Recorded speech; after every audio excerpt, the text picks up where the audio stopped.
اس کی مثال آپ یوں سمجھیے کہ ولید ابن عبد الملک جو خلیفہ ہے، اس کے سلسلے میں لکھا ہے کہ کانا لحانا، غلطی کرنے والا تھا زبان میں کافی۔ چنانچہ حضرت عمر ابن عبد العزیز رحمہ اللہ، جن کو خلیفہ خامس کہا جاتا ہے اور انتہائی جلیل القدر تابعی ہیں، وہ فرماتے ہیں کہ میں مجلس میں موجود تھا، نفحۃ العرب میں یہ بات لکھی ہوئی ہے۔ تو ولید ابن عبد الملک نے اپنے غلام سے کہا، یا غلام ادع لی صالح، کہ اے غلام، اے لڑکے، میرے لیے صالح کو بلاؤ۔ صالح نام تھا کسی شخص کا۔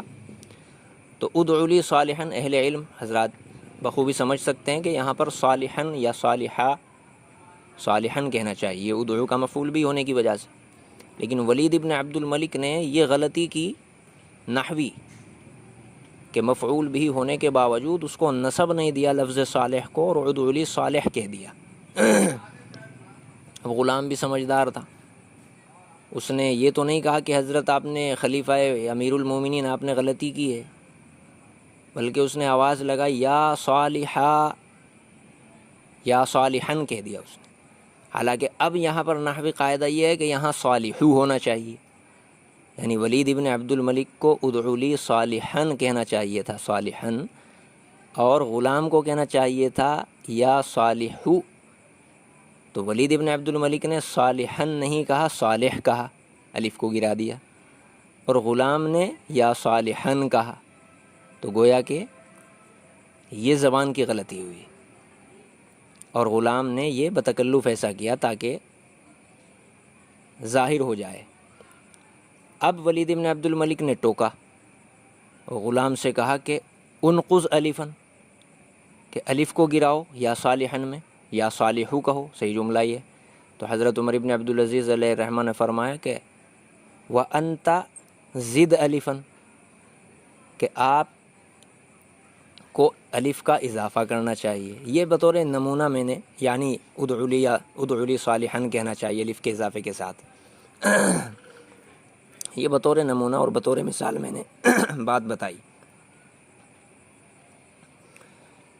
تو قرآن پاک، حدیث پاک، نبی پاک صلی اللہ علیہ وسلم کی زبان مبارک چونکہ عربی زبان ہے، اور عربی زبان کی فضیلت یہ روز روشن کی طرح عیاں ہے، یہ اظہر من الشمس ہے، تو بلا شبہ فن نحو و صرف کی ضرورت تو ہے تاکہ اس زبان کو اس کی اصلی شکل اور حیت پر رکھا جا سکے، اغلاط سے یہ زبان پاک رہے، عامی زبان کی طرح نہ ہو جائے جیسا کہ آج کل اہل عرب کی عامی زبان ہو گئی ہے، انتہائی اغلاط اس کے اندر در آئی ہیں، بلکہ ایسا لگتا ہے کہ وہ عربی زبان ہے ہی نہیں۔ تو اس لیے فن نحو و صرف کی بلا شبہ ضرورت ہے۔ یہی وجہ ہے کہ حضرت علی کرم اللہ وجہہ نے ابو الاسود علی کو اس پر مامور کیا، اور پھر یہ سلسلہ چلتا آیا۔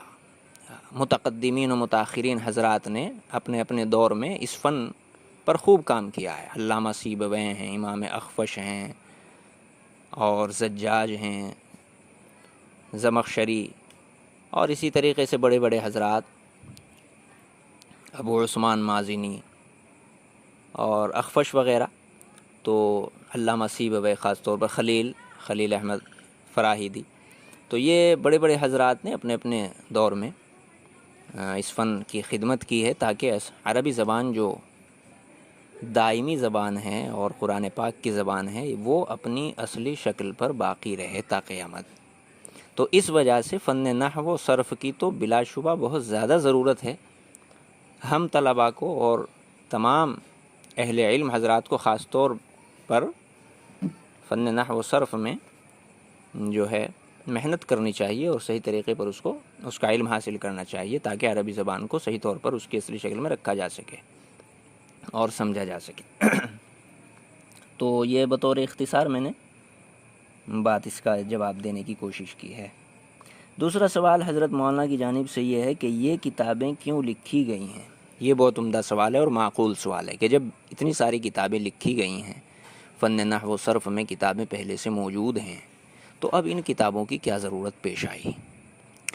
اس کا جواب دینے سے پہلے میں یہ بتلانا چاہوں گا بطور تمہید کہ علامہ شامع علیہ الرحمٰن نے رسم المفتی کے اندر لکھا ہے کہ بسا اوقات کوئی فقہی مسئلہ ایسا ہوتا ہے کہ وہ اس کو نقل کر دیا یا کسی نے لکھا اس مسئلے کو، اور اس کے اندر تسامحاً بلا قصد اس سے سبقت قلمی ہو گئی، کچھ غلطی ہو گئی لکھنے والے سے، کسی جزئیے میں کسی لفظ کی تبدیلی کی وجہ سے ذرا سی کوئی اس میں غلطی آ گئی، جس کی وجہ سے وہ مسئلہ صحیح طور پر نہیں سامنے آیا۔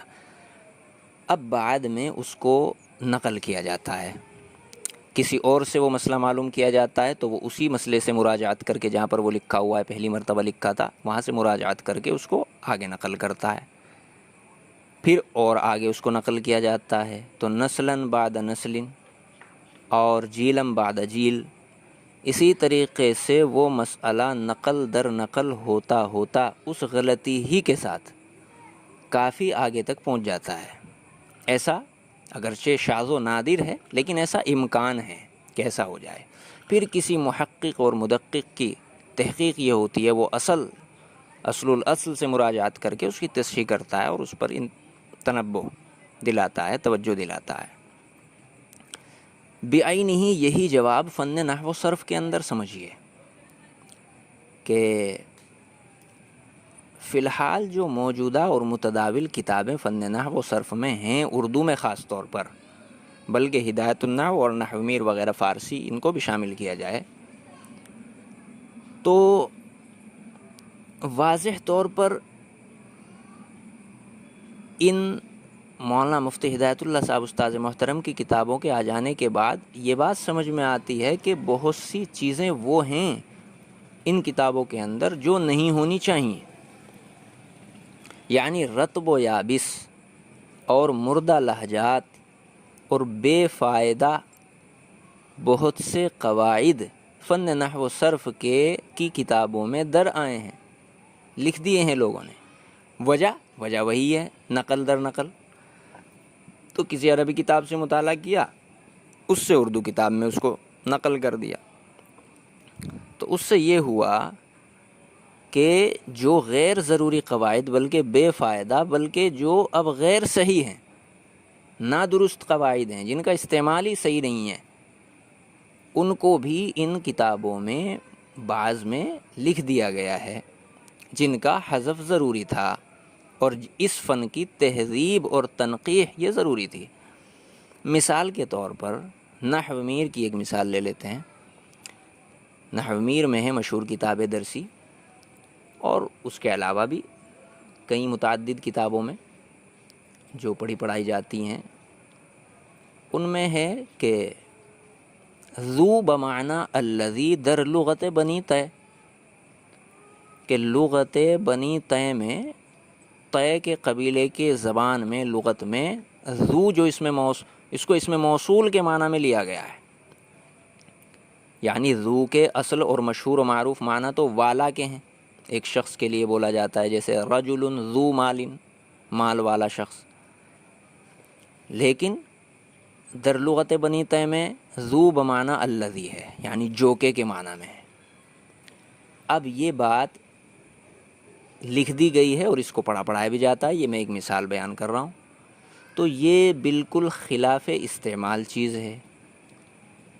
لغت بنی طے کا اس طریقے کا بالکل بھی کوئی استعمال اب فصیح عربی زبان کے اندر ہے ہی نہیں۔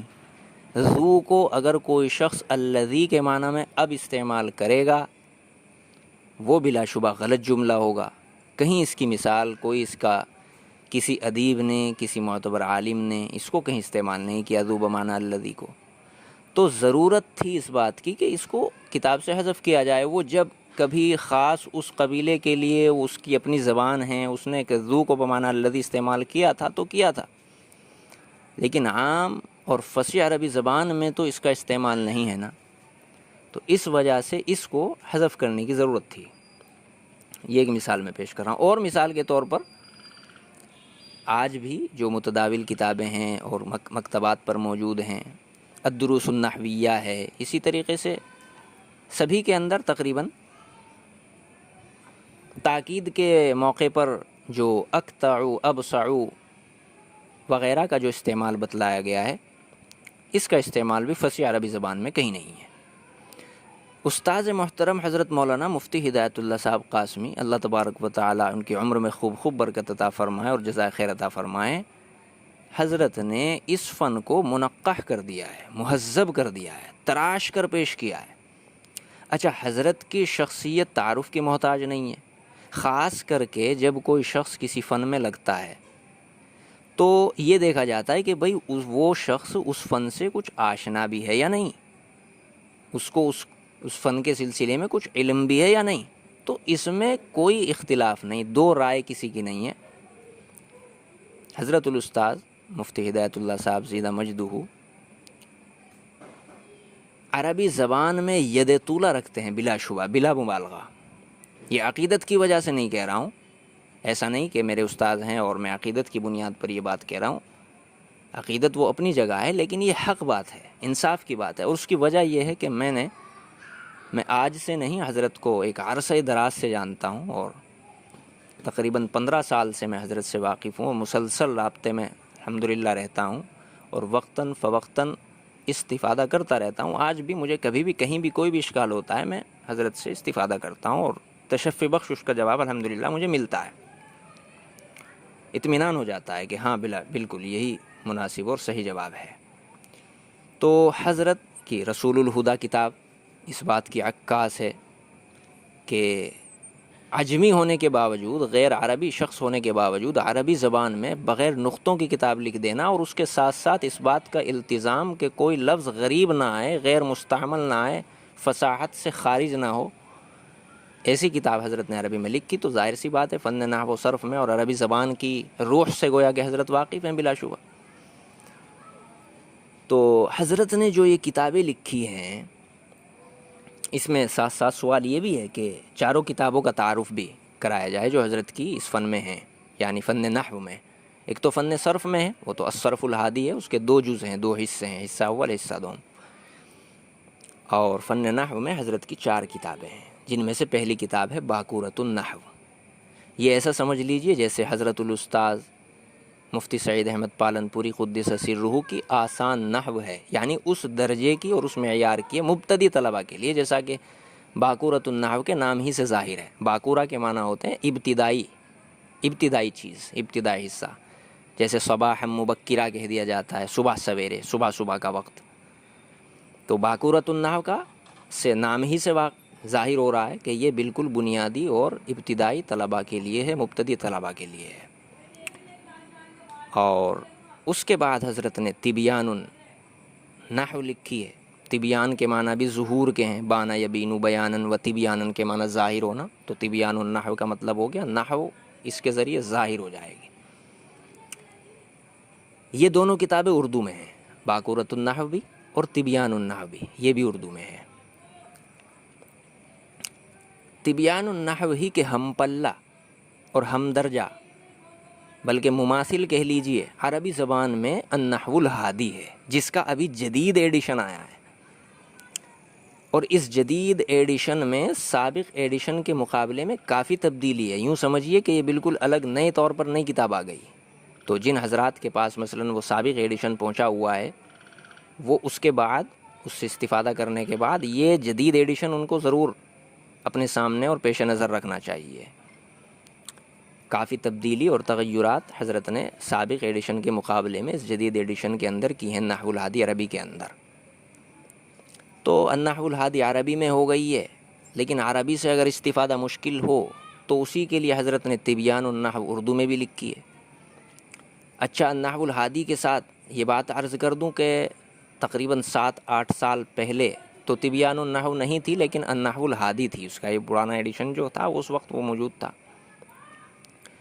تو بندے کے، یعنی میرے ذہن میں اور یہ دل میں یہ داعیہ اور جذبہ اللہ تبارک و تعالیٰ کی جانب سے پیدا ہوا کہ بھئی النحو الہادی کی ایک اردو شرح ہونی چاہیے، اس لیے کہ اس وقت تبیان النحو نہیں تھی۔ اگر تبیان النحو ہوتی تو غالباً یہ تقاضا اور یہ داعیہ میرے دل میں پیدا نہ ہوتا، اس لیے کہ تبیان النحو پڑھنا یہ گویا نحو الہادی پڑھنا ہے، یہ اردو میں ہے وہ عربی میں ہے۔ لیکن اس وقت طبیان النحو نہیں تھی، تو میں نے اپنے سمجھنے کے لیے استفادہ صحیح طور پر ہو جائے اور اس کے چلتے میرا خود کا مطالعہ ہو جائے فن نحو میں، تو میں نے اللہ کا نام لے کر قلم اٹھایا اور الحل الوافی اس کا نام سوچا ہے۔ اسی وقت سے تقریباً یہ 7-8 سال ہو گئے اور انشاءاللہ یہ جلد ہی یہ شرح آ جائے گی۔ تو ابھی جب یہ مکمل الحمدللہ ہو گئی ہے کتاب میری النحو الہادی عربی کی جو اردو شرح ہے یہ، تو اب یہ طبیان النحو بھی ابھی ماضی قریب ہی میں آئی ہے۔ تو اب جب دیکھا کہ وہ کتاب جو شرح میری آئی پوری مکمل ہو ہی گئی ہے، تو اب انشاءاللہ اس کو بھی تباہی کرائیں گے، اس میں متن پر اعراب ترجمہ تشریح وغیرہ کرنے کی بندے نے کوشش کی۔ اللہ تبارک و تعالیٰ قبول فرمائے۔ آپ حضرات سے بھی درخواست ہے کہ قبولیت کی دعا فرمائے، آخرت میں نجات کا ذریعہ بنائے۔ بہرحال میں عرض کر رہا تھا کہ طبیان النحو اور النحو الہادی یہ دونوں ہم پلہ ہیں، بس فرق اتنا ہے کہ طبیان النحو اردو میں ہے اور النحو الہادی یہ عربی زبان میں ہے۔ تو کسی کے لیے عربی زبان میں استفادہ مشکل ہو رہا ہو تو وہ اردو سے استفادہ کر سکتا ہے، اس لیے کہ مقصود جو ہے وہ عربی زبان کو صحیح رکھنا اور کرنا ہے۔ تو اردو میں فن نحو آئے یا عربی میں فن نحو آئے، مقصود حاصل ہونا چاہیے۔ تو طالب علم اگر بالترتیب یہ کتابیں پڑھ لے، مثلا پہلے تو باقورۃ النحو پڑھ لے تو پھر کچھ شد بدھ ہو جائے گی، اس کے بعد طبیان النحو پڑھ لے سمجھ کر کے، اور اس کے بعد النحو الہادی بھی پڑھ لے عربی والی جو جدید ایڈیشن ہے، اور اس کے بعد جو گویا کہ دریا بکوزہ کتاب ہو گئی ہے تہذیب النحو، یہ تو گویا کہ ان پہلی دیگر کتابوں کے مقابلے میں ذرا مفصل ہے، تو یہ اور اعلیٰ معیار کی ہے، یہ بھی عربی میں ہے۔ تو تہذیب النحو جو ہے یہ اسم با مسمہ کتاب ہے، میں سمجھتا ہوں۔ ہذب تہذیباً کے معنی مہذب کرنا، نکھارنا، صاف ستھرا بنانا، باسلیقہ بنانا۔ تو تہذیب النحو کو ایسے ہی کیا گیا ہے۔ ان تمام چاروں کتابوں میں خاص طور پر اس بات کا خاص طور پر اہتمام حضرت نے کیا ہے کہ جو غیر مستعمل بلکہ غلط چیزیں در آئی ہیں عربی زبان کے اندر، فن نحو و صرف کے اندر، نحو کے اندر، ان کو نکال باہر کیا جائے، اور بہت سی وہ چیزیں بھی جو فن نحو کے اندر ہونی چاہیے تھیں اور نہیں تھیں، بہت سی وہ چیزیں جو ہونی چاہیے فن نحو میں، ان کتابوں میں، نحو میر میں، ہدایت النحو میں، اور ان کے علاوہ دیگر متداول کتابوں میں اردو کی عربی کی جو چیزیں ہونی چاہیے، جو قواعد ہونے چاہیے، ضروری تھے، وہ بیان نہیں کیے گئے ہیں۔ تو حضرت نے اس بات کا اہتمام، مثال کے طور پر اس کی بھی ایک مثال لے لیتے ہیں۔ مثال کے طور پر فلان اور فلانتو، تو فلانتن پڑھیں گے یا فلانتو پڑھیں گے، منصرف پڑھیں گے یا غیر منصرف، اس کا جواب حضرت کی کتاب میں ملے گا۔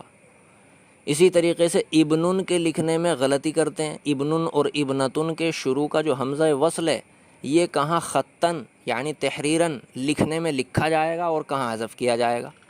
یہ کتاب عام جو کتابیں ہیں ان میں نہیں ہے، ہدایت النحو میں اور نحو میر وغیرہ میں اس کا کوئی قاعدہ نہیں ہے۔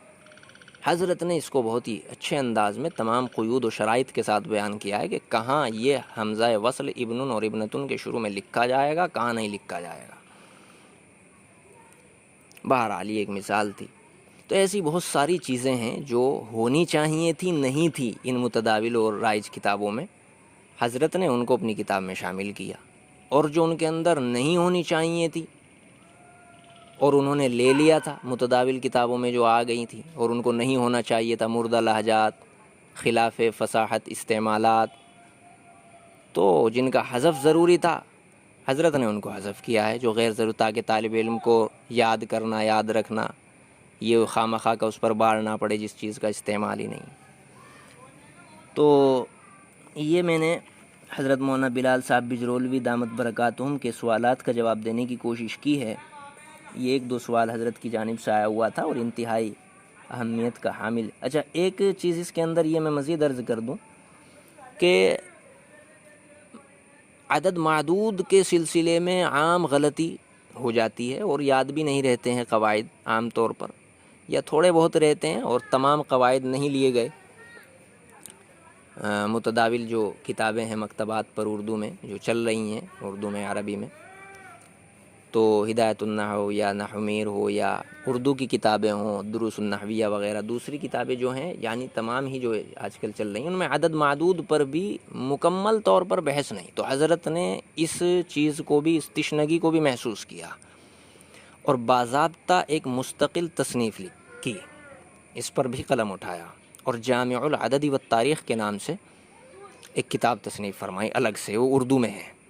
انتہائی جامع کتاب ہے، میں نے اس سے استفادہ کیا ہے. اس کے اندر نہ صرف اعداد اور معدود ممیز تمیز کی بات ہے، بلکہ سن، تاریخ ہجری، تاریخ عیسوی کو کیسے بیان کیا جائے گا عربی میں، کس پر کیا اعراب آئے گا، کیا طریقہ ہے، پھر 1، 2، 3 سے لے کر لاکھوں، کروڑوں، ملین، ٹریلین تک اعداد کس طریقے سے لائے جائیں گے، وزن، کلو، گرام وغیرہ کو کیسے بیان کیا جائے گا. تو جامع العدد والتاریخ بھی اسم با مسمى کتاب ہے، جامع کتاب عدد اور معدود کے سلسلے میں. تو میں سمجھتا ہوں کہ بلا شبہ ان کتابوں سے کوئی استغنا نہیں ہے اور استفادہ کرنا چاہیے بلا شبہ، اور بہت ہی عمدہ کتابیں ہیں. میں خود بھی ان کتابوں کو پڑھتا ہوں اور استفادہ کرنے کی کوشش کرتا ہوں. اللہ تبارک و تعالی خوب جزائے خیر عطا فرمائے استاذ محترم حضرت مولانا مفتی ہدایت اللہ صاحب قاسمی زیدہ مجدہ کو، اور حضرت مولانا بلال صاحب بجرولوی دامت برکاتہم کا بھی بہت بہت شکر گزار ہوں کہ انہوں نے اس لائق سمجھا کہ مجھ سے یہ چند سوالات کیے. تو میں نے کوشش کی ہے کہ ان کا جواب پیش کیا جائے. تو بس اتنا ہی عرض ہے. جزاکم اللہ خیر. السلام علیکم.